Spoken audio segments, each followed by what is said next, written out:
Hey guys, it's Donna and the Vegan Travel Gals. Here you wave. We got somebody in the lobby here. Caitlin's going to be waving in a little bit.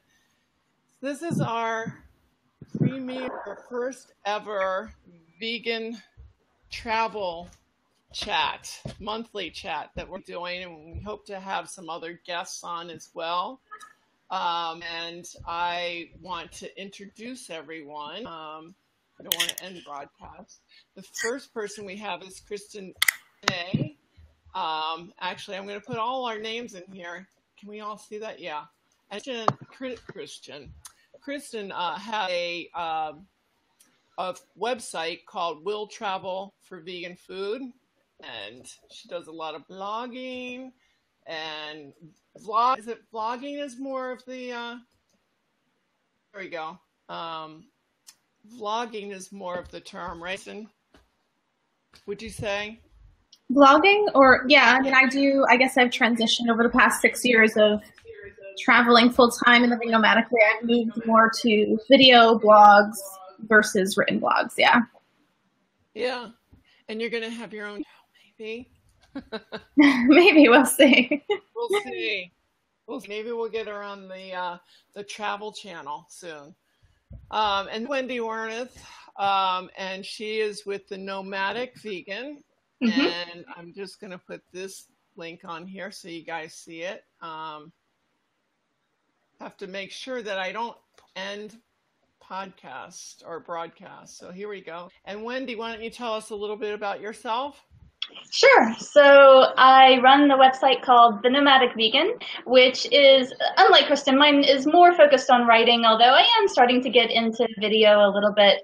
But I travel all over the world. I've now traveled to 100 countries, and I like to discover the local dishes that are just naturally vegan and highlight the vegan options, even in places that don't seem at first glance to be very vegan friendly, which is what we're going to talk about a lot today.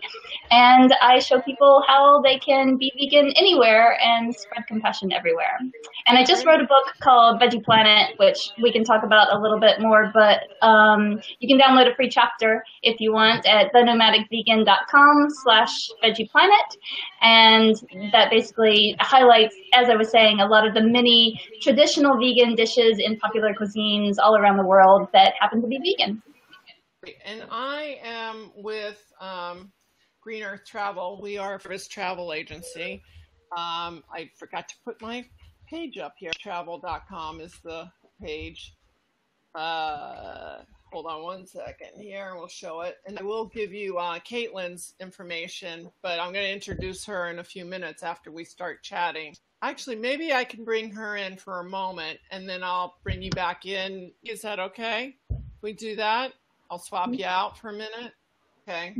And we'll just introduce you guys because we've got a lot to talk about today. So, and then we'll add Caitlin to the podcast for a moment. There's this wave. Hi.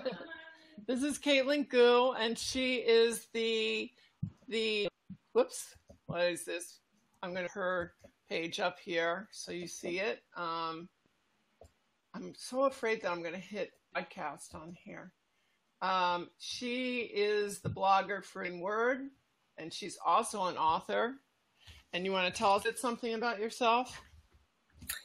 Yeah, so I run theveganword.com, and my first book was The Essential Vegan Travel Guide, which is a guide showing people how to find vegan food anywhere they end up in the world. I've got a second book coming out really soon, which is the Vegan Barcelona Guidebook. Wow, okay. So I'm just trying to go onto the Facebook page here so I could see if there's any. Do you see we were having a problem with the post? I see that now. So I don't know if there's like an original post or something. I'm hoping we get all the comments. Several posts on there. Yeah, there's several posts on there. Linda's post. What happened to Linda's post? Isn't that weird that these posts just disappear? Hi, Veg Italy. Hi, how are you? Hi, Jonathan Tripp. I got some of my people watching here. I hope we can see the questions when they come through. Should be able to see them. Oh, actually, I see them on the side here, so I get to see it. Okay. I get to see them when they come through. And I'm going to swap you out, Caitlin, for Wendy again, so we can get started on the show. Is that all right? We'll see you in a few minutes. See you in a little bit. Yeah. Hold on.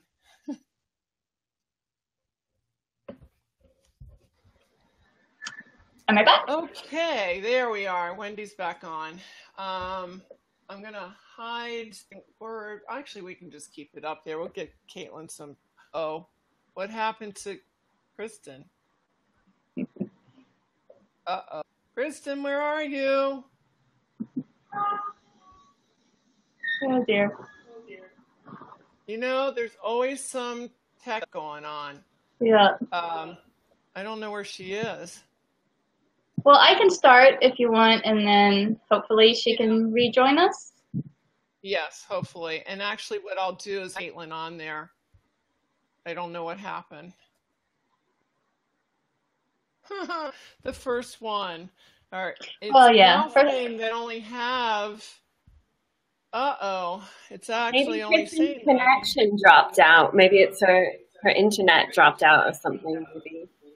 But I don't even see anybody. Okay, well, hopefully she'll come back. So let's just hope she comes back. I will send her.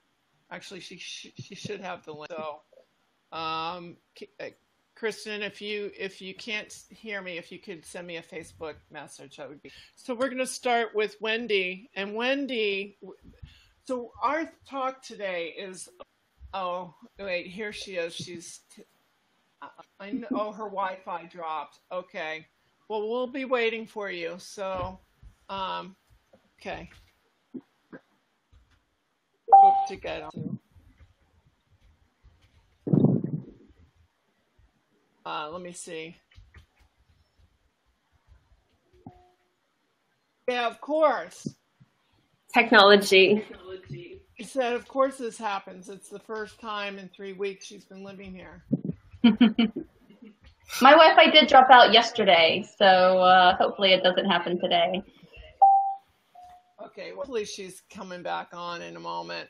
So anyway, we are talking about the things that have happened to us in the past as vegans, it happened to me enough because I've been vegan for 30 years. So I could tell you there were a lot more non-vegan places than vegan-friendly places when I first started. It's changed a lot. But we were going to talk about, let's see if she's messaging.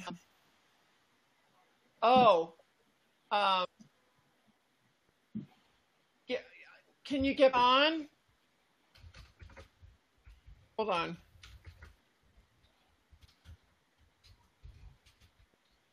I can't see the comment on Facebook, but I saw that Darian, is it, said she's on her way to New York and watching us. Oh, okay. Right. So she's watching us on the bus. So Kristen wanted to introduce herself like anyone else did. Yes. Or can somebody talk about it until she's gone? So yeah, let me tell you about Kristen because she's really an important part of the group here. She has her own, I'm going to put her page on here. I thought it's Will Travel for Vegan Food. She is a known blogger and author. She did a great book on her storyline, which she actually took about 2 years, about 18 months, I think. You can tell me if I'm right. This is Kristen de Legionnaires' name, who I always mess up here. I'm so sorry to death. But anyway, so she traveled all over the country, every single vegan restaurant in the United States. And she wrote a book about it. And I want to have her come on and talk about it a little bit more. Wait, here she comes. I'm going to... Okay, so Kristen, I'm going to put you back in the lobby, okay? Are you there, Caitlin? Yeah, I'm here. Okay, I'm going to put you in the lobby. And I'm going to put her back on. Ah! Hey everyone, Yay! sorry about that. I'm house and cat sitting here in Brooklyn, and of course, the one time the Wi-Fi just totally drops out is when we're doing a live stream, naturally. Of course, right? Yeah. So shout out to Darian, my friend Darian, who I've known since elementary school. She's watching this on the train to from DC to New York, which is great that you do that.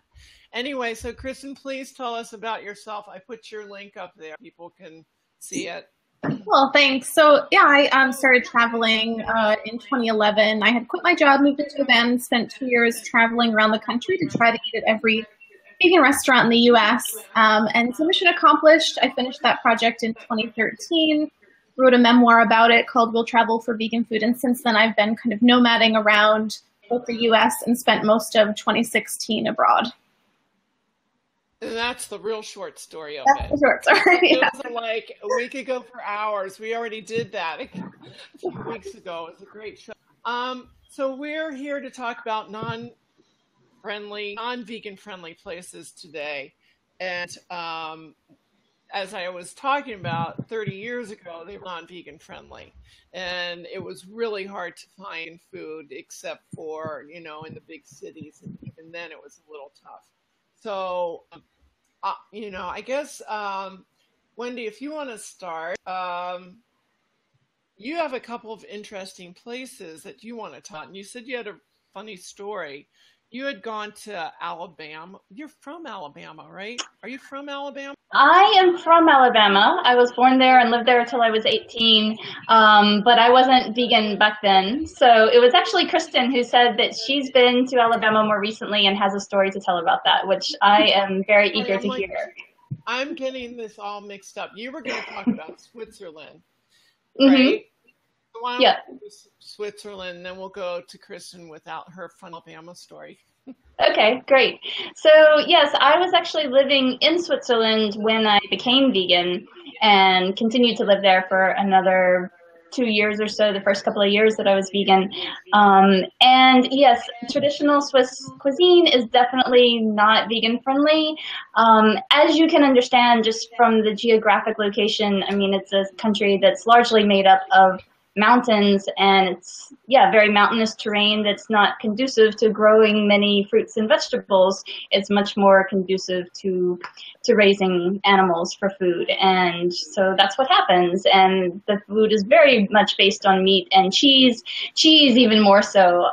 All of the local dishes have cheese in them, so it's pretty easy to be a lacto-ovo vegetarian, but then if you want to be vegan, the traditional food doesn't have very much to offer at all, apart from potatoes and onions, but not that many fresh vegetables, really. I found that living in Geneva, it wasn't a problem at all because it's a very multicultural and very international city. So because you have the UN European headquarters there, you have lots and lots of expats from all over the world.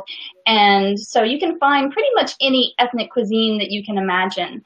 The more typical ones like Chinese or Italian, but then you also have Eritrean, for example. There are loads of Eritrean restaurants in Geneva, and that one of them in particular was probably my favorite restaurant of all time.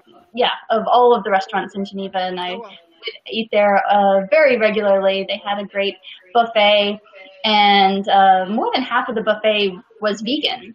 And the last time I went there, they had actually put a sign in their window saying all of our vegetarian dishes are vegan. So they had recognized the demand. No, they really are changing. So in Switzerland, my kind of number one tip would be to mostly stay away from the traditional Swiss restaurants and opt instead for an ethnic restaurant. And you can always find these, I mean, even in tiny Swiss villages. I traveled all over Switzerland while I was living there. I love the mountains. I love hiking. So I would go up into the mountains and stay in tiny villages a lot of times. And you can almost always find a pizzeria, if nothing else, that's making, you know, Italian pizza, and you can have a veggie pizza with no cheese. And that's kind of the standard fallback option. Or there's usually some kind of pasta dish as well. Penne alla arrabbiata, which is like a spicy tomato sauce with pasta, or aglio olio peperoncino, which is just a basic kind of garlic and peppers and olive oil, again, tossed in pasta. Yeah, I mean, those are the things that are pretty easy to find no matter where you are. There were a couple of occasions when I did have to go to Swiss traditional restaurants because that was the only option. And in that case, you know, they were accommodating. I mean, I do recommend contacting them in advance if you can, if you know your travel plans ahead of time and you know that you're going to be in some teeny tiny hamlet that only has one restaurant, then it's probably a good idea to email them or call them ahead of time and explain what you do and don't eat and ask if they can accommodate you. And they're almost always very happy to do that. So yeah, the Swiss are very friendly people. The vegan movement is growing there. Actually, it's really growing. I should mention that too, because after I left, things kind of boomed, especially in the supermarkets. So maybe not so much in the restaurants, but the supermarkets have amazing vegan options now. And that's been just in the past few months. So the top two supermarket chains are Migros and Co-op. And the two of them seem to be like in a battle head-to-head to see who can add the most vegetarian and vegan options to their shelves. And they've even opened up Co-op. So there's Migros and Co-op. Those are the two main supermarkets. So Co-op has its own vegetarian line of food products, which is called Karma. And they have just opened up a Karma supermarket. So it's an entirely vegetarian and vegan supermarket. And that's in a small town called Zug that's near Zurich.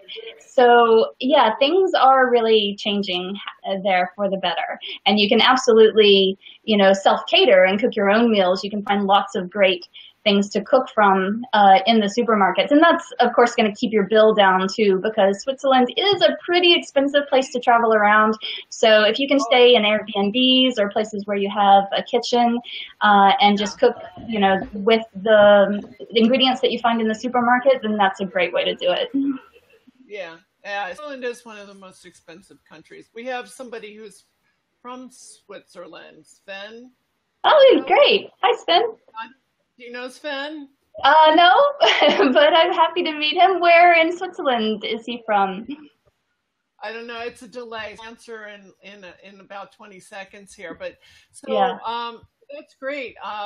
That to know that these countries are changing and they're starting to understand.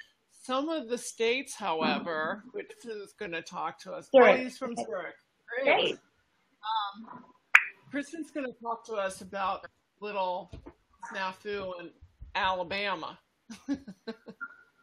Yeah. Is this on your book tour? Was this on your when you were doing your research?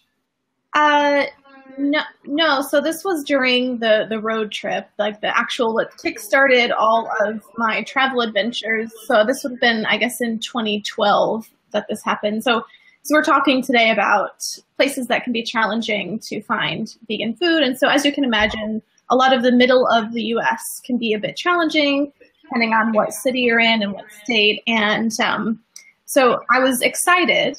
Oh, sorry? No, I wanted to bring up a couple things with people, if they could share it out to everyone. And if you have any questions, I meant to bring them earlier, please put them in the box below, and we're happy to answer all your questions. So I'm sorry. So let's go ahead and finish. I'm sorry. Didn't mean to interrupt.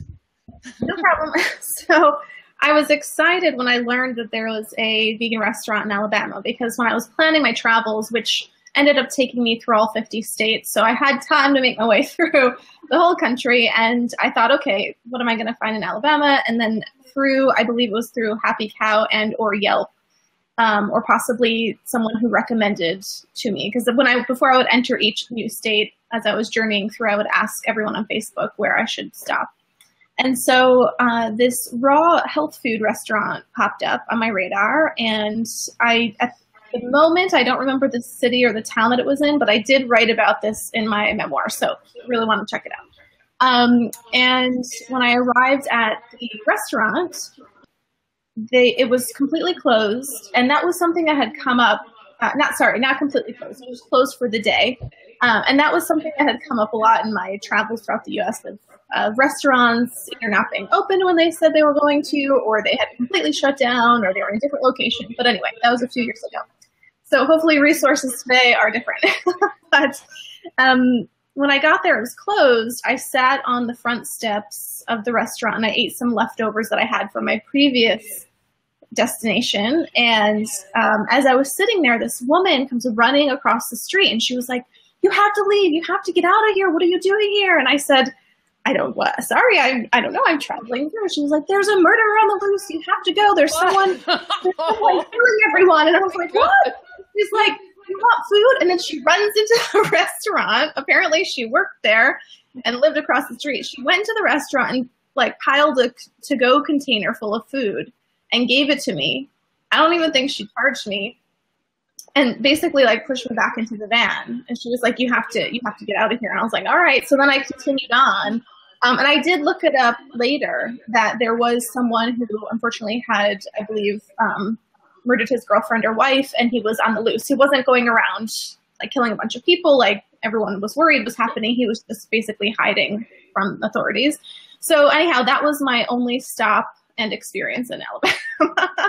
Well, maybe I'll go back and check it out again. Maybe things have changed since then. Well, yeah, that was a very isolated, and I'm sure that there's probably a lot of vegan-friendly places throughout the whole state now. Hopefully, you have the craziest stories. So one in DC when you got the parking ticket, but that's another. Can I just jump in with my experience in Alabama? So like I said, I was born there and I lived there for the first 18 years of my life, and my mother still lives there and she is vegan. She became vegan shortly after I did. So I have been back as a vegan, since becoming vegan. I've been back to visit her, and there are some vegan-friendly places. There aren't any purely vegan restaurants in Mobile, which is the city where I'm from, but there are a few vegan-friendly places, and there's actually a growing group of dedicated animal rights activists. There's a group there called ARC, which stands for Awakening Respect and Compassion for All Sentient Beings. I think I got that right. But they're doing some really, really important work, and they have meals once a month. They organize an event where they will show a documentary, or they'll have someone come and speak, and they'll serve a vegan meal for everyone. So yeah, even in Alabama, the vegan movement is growing, which is exciting to see. So Wendy, I'm gonna put you in the lobby if you don't mind. I'm gonna bring Caitlin on, and she's gonna talk about some very interesting places. So hold on one second here. Great.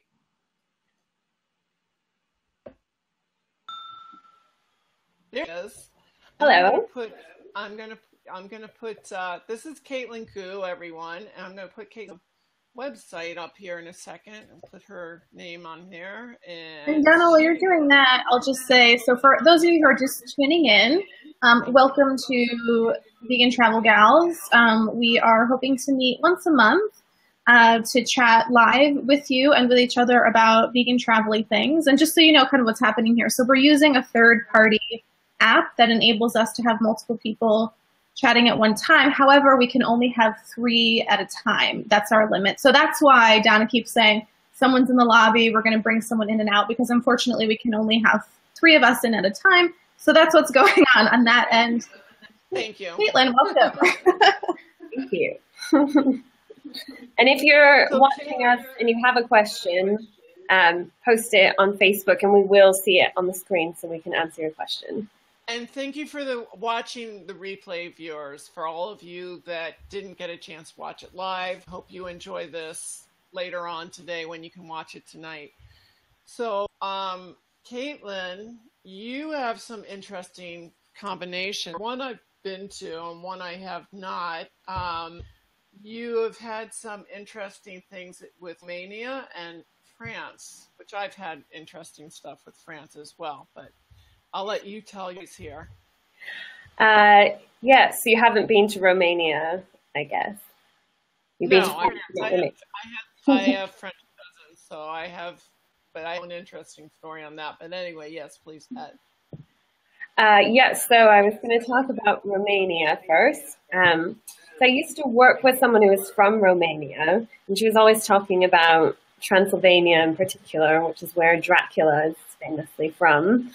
So I decided I wanted to go there, and she gave me a great tip, which was to go during Lent, because traditionally Romanian food is really not very vegan friendly. It's very, very meat heavy. I think basically most dishes have meat or cheese in them. But she said, go during Lent, and she taught me one phrase, which was de post, which means Lent. And during Lent, the followers of Eastern Orthodox religion there go Lent. They go vegan for the entirety of Lent. Really? Yeah, apparently throughout the year as well. So Lent is like the major holiday where they go vegan, but they also go vegan before Christmas, certain feast days throughout the year, and I think on Fridays as well. If anyone watching knows more about Eastern Orthodox, feel free to chime in, but I think those are the days. Yeah. Wendy's saying it works in Greece as well. Yeah, so any country where there's a majority Eastern Orthodox religion, so like Russia as well, I think, Bulgaria, Romania, tend to have lots of vegan options during this time. So yeah, she taught me the word for Lent, and it was amazing. Like all of a sudden this country that I thought would be very vegan unfriendly opened up, and I found vegan food everywhere I went. I could just go into any restaurant, say de post, and they would bring me a vegan menu. Really? So it's Lent is vegan. You know, this is the Jew kosher, but it's not quite the same. So Lent is vegan food typically, is that right? Yeah, in Eastern Orthodox. Okay. Okay. So, but you had problems other times there, or? No, my experience there was really good. So my advice here would be anyone who's thinking of a country that seems not very vegan friendly, have a look and see if there's some kind of cultural tradition that might involve veganism, and then you can plan your trip at a certain time of year, for example, or just learn a useful phrase, and then you'll find vegan food. Yeah, it was amazing. I definitely recommend it to anyone who wants to go there. Go during Lent. You can get vegan food everywhere. You can even get vegan baked goods in most bakeries. Really? Yeah. Also, can we just point out, okay, so Caitlin is a perfect example of what happens to your accent when you travel all the time. I love listening to you talk because for those of you watching, believe it or not, Caitlin is from the U.S. In fact, is it Minnesota? Illinois, Midwest. Yeah. Midwest, Illinois, right. I knew it was somewhere around there. So the first time that we chatted, I remember just being blown away because I was like, wait a minute, you do not sound like you're from the Midwest of the United States. And it happened to me too when I met someone that was living in New Zealand. She had been studying there for like 6 years. And when I met her, I thought she was maybe from somewhere in Europe. And she from the U.S. I don't remember what state, maybe Massachusetts, I think, but she had the most interesting accent. Anyhow, side note, no, it's how that happens to some people. And then Wendy, who's living in Europe for what, like 8 years, you can shake your head, yes or no. She has the American accent. You would think she's here in the Midwest. So she didn't pick it up. It's just, I've had friends that have done that. They went away for a summer and came back with a British accent. Yeah. For me, when I was traveling last year, it was certain words that I would add a weird kind of accent or influx to. I think I've since lost some of that, but I wouldn't even hear that it was happening. My parents actually were like, how did you say that word again? Yeah, there are a lot of phrases that I've picked up that my parents will just say, what does that mean? We don't understand you anymore, people. Yeah, your American accent, Wendy says my American accent that's rubbed off on my on my Aussie husband. Everyone thinks he's in a. It's so funny. Yeah, I met Wendy and her husband, and I didn't realize that Nick was Australian when I met. And even in Europe, of all things, that's crazy. And then when I lived in Florida for 2 years, I started talking like this, really heavy. And I'd come up and visit and like, where are you? This happened to you. And so it happens. So anyway, you talk about France, yes, which is one of my favorite places on earth. So France does have a reputation for being not very vegan friendly, or even vegetarian friendly for that matter. Can I tell you a real quick thing with that? Years ago, there's a guy named Alex Bork. Do you guys know who he is? He writes all the veggie guides. Yeah, he still does. And he used to say in his talks, like, if you're going over the border and you tell vegan, they'll turn you away. They just, back then they just poo-pooed it, so it's changed a lot. But go ahead. Yeah, I mean, the first time I went to Paris, I wasn't vegan yet, but I was vegetarian. And I ate so many salads with chips, French fries, and nothing else, because that was basically all I could get. But it's changed a lot in certain parts of France. So Paris is now really vegan friendly. There are so many vegan places opening there all the time, and some really amazing vegan restaurants as well. I've had some great food there. I've had vegan fondue and vegan macarons, and yeah, some great stuff. But some parts of France still aren't that vegan friendly. So yeah, I think my advice to people would be similar to what Wendy said about Switzerland. Look for ethnic restaurants if you can. So I was in the south of France a few years ago, and there were a lot of tagine restaurants that served Moroccan tagines, and you could almost always get couscous and vegetables. If you went into a typical French restaurant, they tended to just say, no, we don't have anything vegan. And end of story. But yeah, if you can find ethnic restaurants like Chinese restaurants or Moroccan restaurants, then you're guaranteed a vegan meal. And my other tip would be to try and self-cater if you can. If you can find somewhere with a kitchen, get an Airbnb or even a hostel that has a shared kitchen, and then you won't have to worry so much about whether you can find vegan things. Right. But it's certainly changed since I've been. I think there was like maybe 2 vegan restaurants or vegetarian restaurants when I went there like 7 or 8 years ago. And there's that I just sent a client of mine to called the Gentle Gourmet. I love that place. Yeah. One of my favorite restaurants. Yeah. My client, who's very particular about her food, they're very upscale people.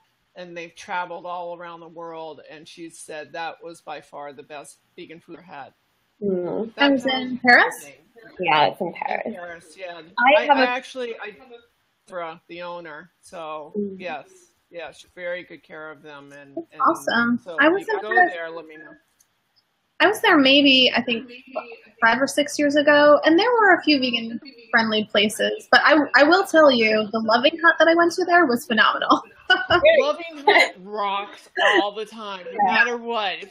And for those who don't know, Loving Hut is the largest vegan chain in the world. They have, I don't know how many restaurants they have. They've got one here in the DC area that I love. Yeah, in New York City, as soon as I got off the bus, I would go right there and just grab lunch and then what I was doing, but it's no longer there anymore. No. Yeah, the Gentle Gourmet is so good that I have a non-vegan friend who I often visit in Paris, and she loves it. She drags me there every time I go to visit her. She even dragged her non-vegan boyfriend there as well. She was just, this is fantastic food. You have to taste their vegan cheese. Oh yeah, no, I'm definitely. I think we all need to do a little travel trip together and go there. Yeah. I just came up with that idea, just like a long weekend. So sounds good to me. I was going to talk to you about 2 different things. I was going to talk a little bit about Alaska because I was there. Now I was there like 30 years ago, so I'm hoping that it's changed. And Kristen, you can tell me because you were there. You were there, right? Didn't you go there? Which place? Alaska. I was there, I think about 3 or 4 years ago. I mean, when I was there, I was there in the summer. They didn't know what vegetarian was, let alone vegan, because it's meat and potatoes kind of place. And I felt like a very petite person there, and I'm not 5'7", and all the women were like 5'10", and they were big women. I just felt like I felt little. I was kind of good, kind of nice. But anyway, the food there was just like, I think I got for breakfast bagel and orange juice, and it was like $15 to do that at that time. I don't know if it was quite that much money, but in compared to what it would be today, just to get like a bowl and maybe fruit salad and orange juice was like $15. Why? Is it because the fruit had to travel so far? Because the produce is very expensive, because they don't get, they have a short-term, produce time. When their produce grows, it's huge. Like I saw a cabbage that was the size of my this screen, the 17 screen. So it was yeah. So but you couldn't eat food, and plus I was with travel agents, and what I had to eat with them is basically salads and fruit plates and pasta if I was lucky. So I'm hoping things have changed. I'm pretty sure they have. I'm sure that. In fact, I know that there are some vegan groups in Alaska, but it was difficult. The Happy apps are great now, so I'm sure that if I looked at, actually, I can look on the app right now and see how many things are. But before I go there, because we are going to talk about apps in a moment, I'll probably help out and have Wendy come on, and you guys can talk about all the new stuff. I don't know what year this was. I was in the Washington Post. There was an article in the Washington Post, 1998, about how bad the vegan food was on airlines, and we can talk about what you can do when you're traveling airlines. This guy was saying it was just horrible food. He couldn't get anything vegan. They didn't understand it. I had gone to Scotland with my husband, and we flew on. Well, I won't say the airline name. It's a well-known airline that's British. No, it's not. Well, yeah, it is British, but it's not British. So anyway, I made a reservation. I did my airline reservation, and I called, because back then you had to call. You didn't in the computer that you're vegan, and that's it. You had to call it in. So I called and talked to the reservation agent and explained that my husband was vegetarian and that I was vegan. And she said what it was, and it was no problem. And I reconfirmed. Back then, you also had to reconfirm national flights like 2 days beforehand or 3 days beforehand. And you also at that time have to make sure the vegan meal is in there, because less than 72 hours, they couldn't guarantee that they could have it. So I did all the right thing. I even went to the flight attendant at the airport saying I'm the vegan, because I'm just like this. So we get on the plane, and I told him that was the one with the lacto ovo, and he had lasagna, and I had a tomato vegetable dish with bread and butter. That was the first meal.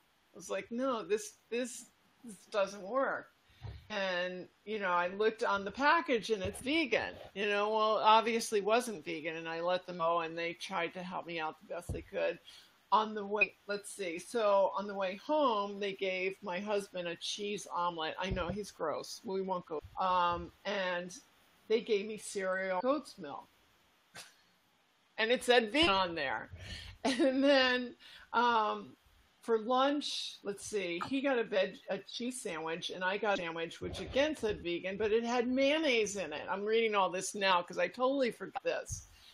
So I wrote to Virgin Airline, and you said the name.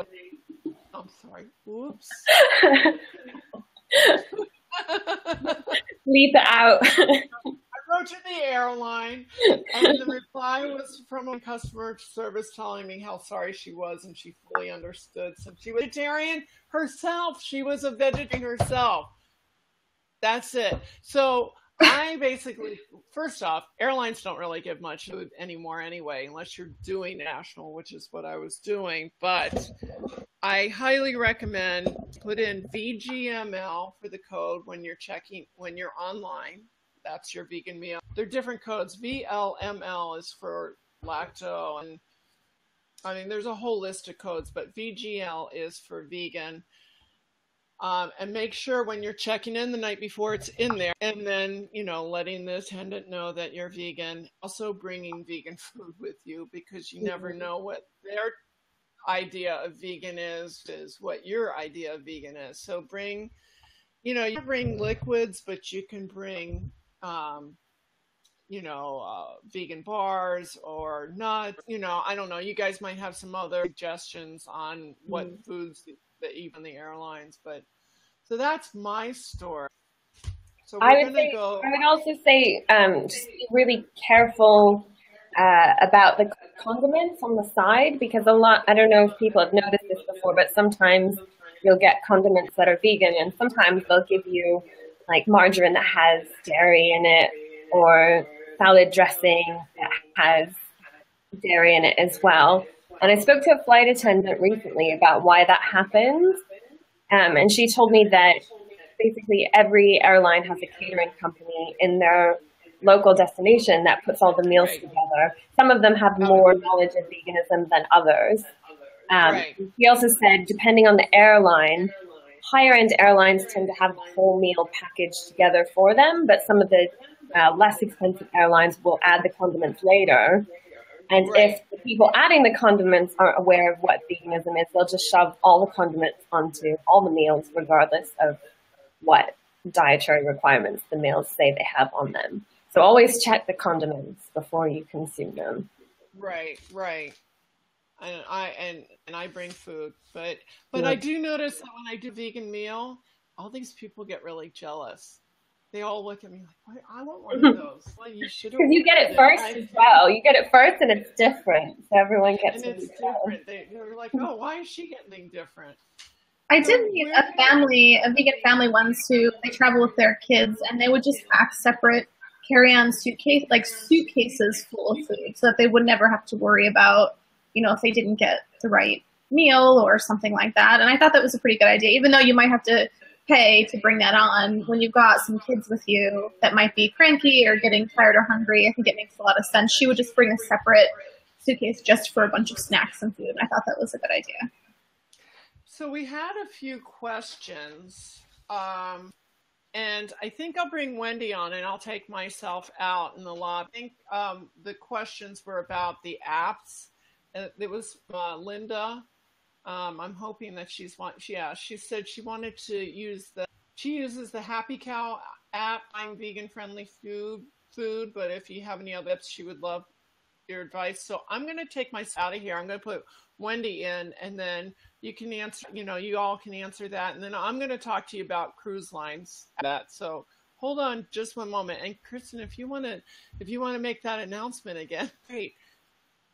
Oh, sure. What was the announcement that I'm making? Hello, everyone. Thanks for tuning in. If you're just joining us, we are the Vegan Travel Gals, and we are planning to do these live streams about once a month to chat with you and with each other about vegan travel related things. And so look forward to pulling together some questions. If you have stuff going forward, we'll definitely be sharing the topics each month that we plan to talk about, so that hopefully will help out in terms of if you want to tune in this time or next time.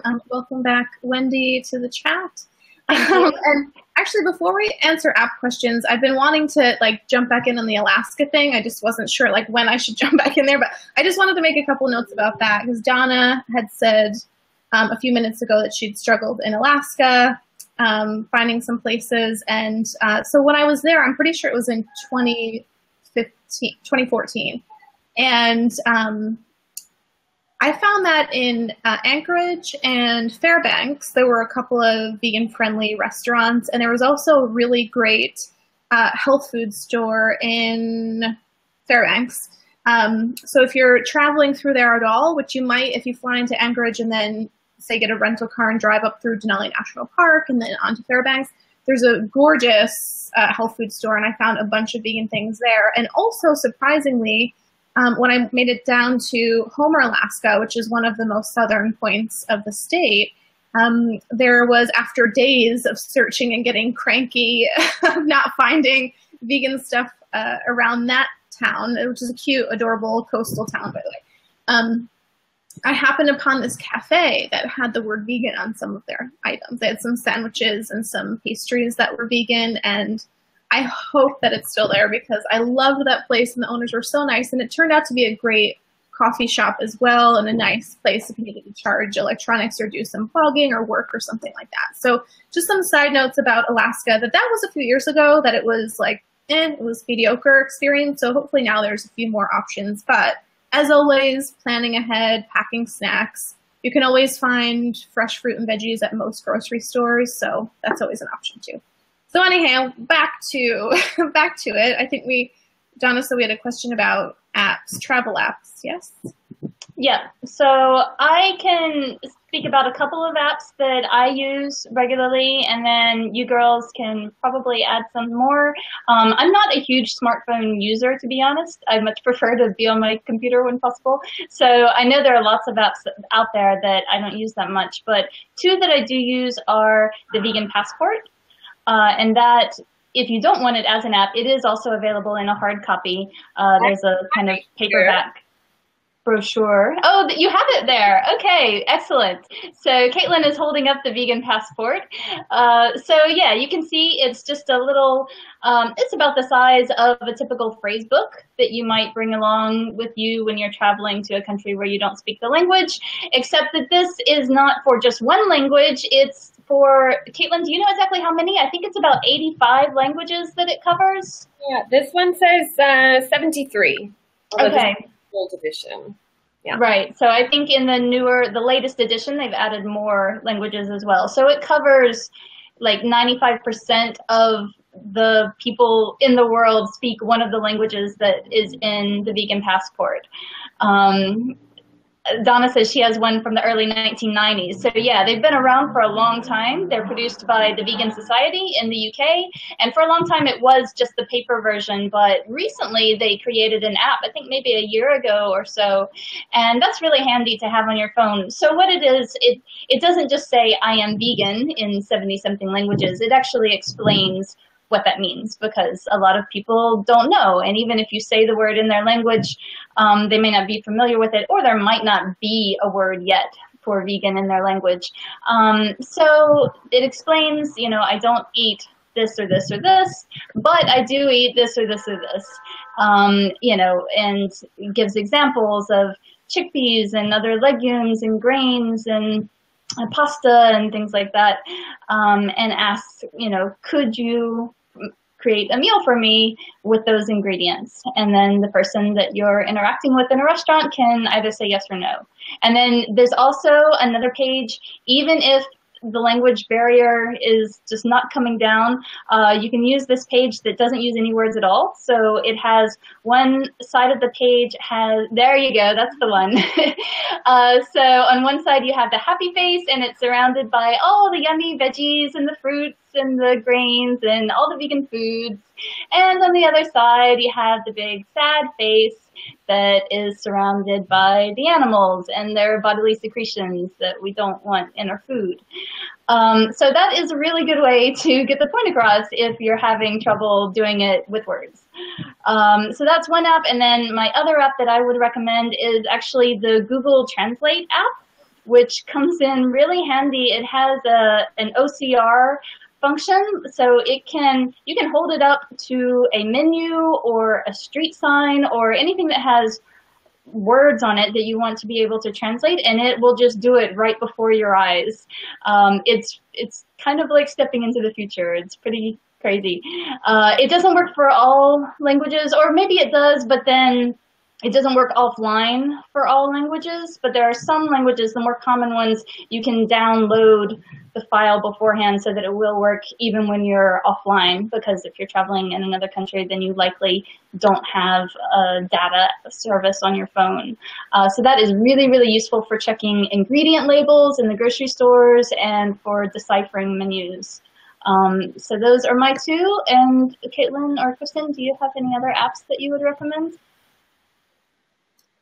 When I'm traveling in the US, I actually use the Yelp app a lot. So Yelp is in the food review website, because what I like about it is that when you can just type in the word vegan kind of anywhere you are, and it'll pull up locations based on how, like, the distance from where you're physically standing, and it'll tell you kind of how long it'll take you to get there, or if they're open right at that time or open at a different time. You can filter the search out for specific types of cuisine. And yeah, that's my go-to for US stuff, because I feel like it's a little more inclusive than some other apps. And it also seems to be really up to date on, like, if places have closed or if they're still open, sort of a thing.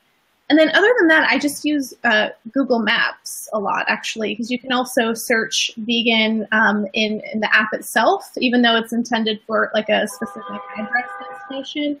You can also just type in vegan at the top, and it'll pop up. If it's listed anywhere on the internet, pretty much, it'll pop up vegan restaurants or eateries or anything that has to do with veganism kind of near where you are. So those are usually my two go-tos, particularly if I'm traveling in the US, because they both work well here. Great. Caitlin, did you have any more that we haven't already discussed? So I would say social media. I use Facebook app a lot to ask people for recommendations. So there's a really good Facebook group called Vegan Travel, and a lot of people post in there asking questions about destinations. But also, I usually try to find something more specific, like, to the place. So, like, when I was in Zagreb, I found one that was in Croatian for people that lived in Zagreb.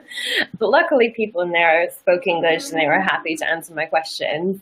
Or last weekend, I was going to a little town on the east coast of the UK just for the day, and I couldn't find anything on Google, and I couldn't find anything on Happy Cow either. It turned out later that Happy Cow was broken, and that's why I couldn't find anything. But I posted in UK Vegans asking if anyone had been to this place, and they said, oh, you should try Invicta Vegans, which is like the region that it's in. And then they sent me to, I can't remember what it's called, Medway Vegans. I just kept getting sent to different groups. And eventually I found the group that was closest to the town I was going to, and they were able to recommend some places. Very cool. Yeah, social media is really useful. Yeah, I was just going to say, too, that's a really good point. When I'm traveling, I'll often couch surf or look for a spare bedroom or just kind of a place to stay that I don't have to pay a lot of money. And so I will often use Facebook groups. I'll just search, like, vegan in fill in the city or the country, depending on how big it is. And then I'll just see if there are any groups there, and I'll just say, hey, I'm planning to travel through, if anyone has a couch or spare bedroom. I realize that not everyone would be comfortable doing something like that, but I've met some really cool people that way, and I've gotten a lot of great couch surfing and or spare bedroom opportunities through the vegan community on Facebook. Very cool. So Donna has just posted a reminder that one of the questions that we got earlier was from someone who was asking about traveling with non-vegans. This question was from Hongmin, I believe. So yeah, I have a couple of pieces of advice for traveling with people who are not vegan. First, I'm going to go back to something that Caitlin and I have already said before, and that's looking for ethnic restaurants. Those are often really good options that can accommodate everybody, you know. So if you go to a Thai restaurant, for example, then you know that you're going to be able to get some kind of tofu dish or stir-fried vegetable dish, and if people want to eat some animal products, then they're going to be able to find that there as well. But I would also say, talk to your travel companions about it. And it may not be that they're dead set on eating animals at every single meal. They might be perfectly happy to accompany you to a vegetarian or vegan restaurant if there is one in the place that you're traveling to. So I would bring that up with them and, maybe kind of set some expectations. I mean, it does depend on who you're traveling with, whether it's your life partner or your best friend, or if there are work colleagues, then you're going to handle that a bit differently. But if it's someone that you're close to, then I would have that conversation before the trip and maybe compromise a little bit and say, okay, well, there are some vegetarian restaurants that I'd really like to visit, but I know you don't want to eat every meal there. So how about I pick the restaurant for lunch and then you can pick the restaurant for dinner, or something along those lines, so that everyone can kind of feel like they're getting what they want to out of the trip. Does anyone else have anything to add about that? Yeah, I would say compromise, like you said, and maybe trade off. It doesn't have to be meals either. Like if there's a museum that they really want to go to that you're not that keen on, maybe you could agree to go there in the afternoon and then go to a vegetarian restaurant for dinner. Right, yeah. I will go see the football stadium with you if you will come with me to the vegetarian restaurant for dinner, yeah. Or you can just go do your own thing and then circle back at the end of the day and do something together later. Yeah, that's true too. I mean, you don't have to have every meal together. So yeah, you could go there on your own, or maybe you'd want to meet up with someone who you had connected with in a Facebook group, for example. If you've been chatting with locals, local vegans there, then you might want to actually meet up with them and share a meal with them. And if your travel companions don't want to join you, then that's okay. Yeah. Sometimes it's nice to get a break too. If you're traveling together for a really long time, you don't want to spend every second of the day together. Yes, true. So I think that Donna wanted to talk about cruises, because we also had a question about vegan options on cruises. So I assume that she's still running things in the background. Donna, do you want to put me back in the lobby so that you can come back in, or what do we do about that? Oh. Here we go. Hi, guys. Hi. Okay. I don't know how to hide the current comment. All right, let me hide the current comment. Let me show my name. Sorry. Yeah, we had a question about people wanting to know some vegan cruises, and I sell a lot of cruises. There are companies that do what cruise ships, all right, just so you guys know. They're usually companies will basically charter out cruise ships or hold space for a certain amount of people on cruise ships. The companies that I know that do that are there's one company it's called the Raw Vegan Cruise, and it's actually a charter yacht. It's not a ship, so it's very small. It's like maybe 20 or 30 people maximum. Everything is raw food, and they do it in Croatia. There is the vegan cruises, which they do a lot of Europe, and probably about 100 people on there. And they're doing a vegan ocean cruise this year. And then there's the holistic holidays at sea that go, I think March, they do an ocean cruise in the Caribbean, and it's a big cruise. And then the friend of mine who runs Vegan Cruise Planners, and they do both Caribbean, but they this year did the Northeast. So they do different spots like Mexico. They did like the fall cruise, and then or they're doing the fall cruise, and then they do the Caribbean, and then next year they're doing Alaska. And basically what they do is they block off space of like 200 to 300 people, and it's just you and them, and yeah, so it's really nice. But now there are some, if you don't want to do, if that doing a group is not your thing, you want to do your own thing, there are a lot of cruise ships that have really gotten in tune to the vegan needs.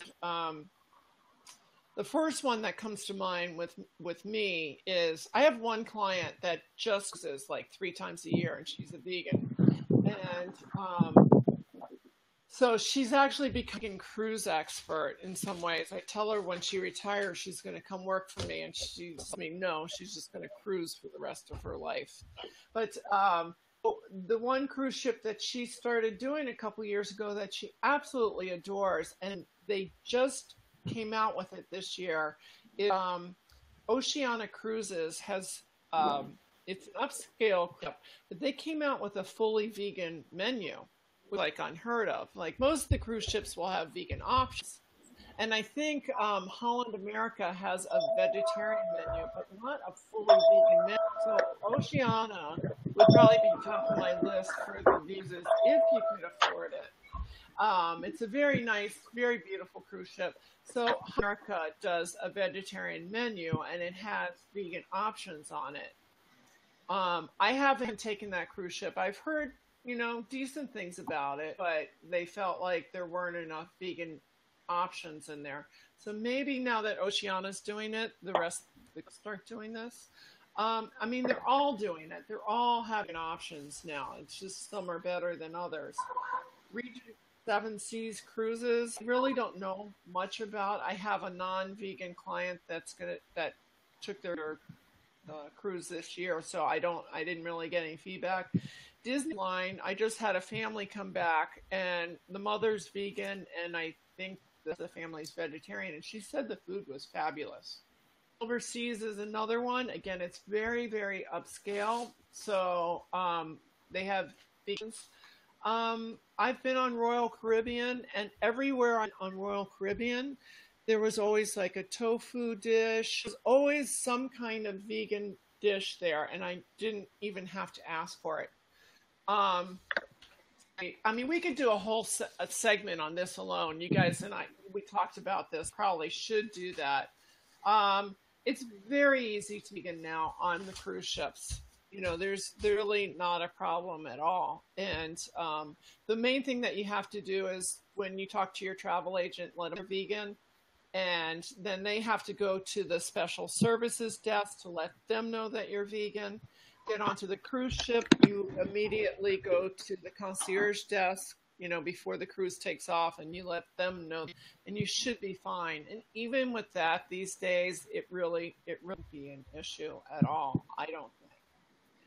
So, I think that, there was something I was going to tell you, and I put it in the post there. There's an app that I use, and it's translating, and it's called the Translator. And actually, if you see the app, it's a drawing of a tongue with a map on it. You actually type in what you want to say. You want to say, I'm a vegan, and it'll at least say it back to you. So it's kind of a cool app. Or you can just show it to your waiter, and they'll know that you're vegan, or that you don't eat this, this, and this. Are there any other questions out there? I don't see any questions.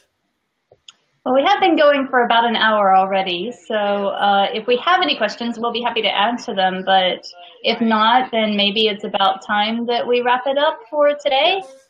Yes. And I think I hope you guys liked it. I liked it. Had a lot out of it. Had fun. And we'll see you next month. We have a lot of topics to talk about. I think, I don't have in front of me the topics, but we'll put it out what the next topic's going to be. And I hope you share it to everyone. And we'll see you guys next week. Every third Thursday of the month, we will be here. Thursday of the month at 11 a.m. Thank you.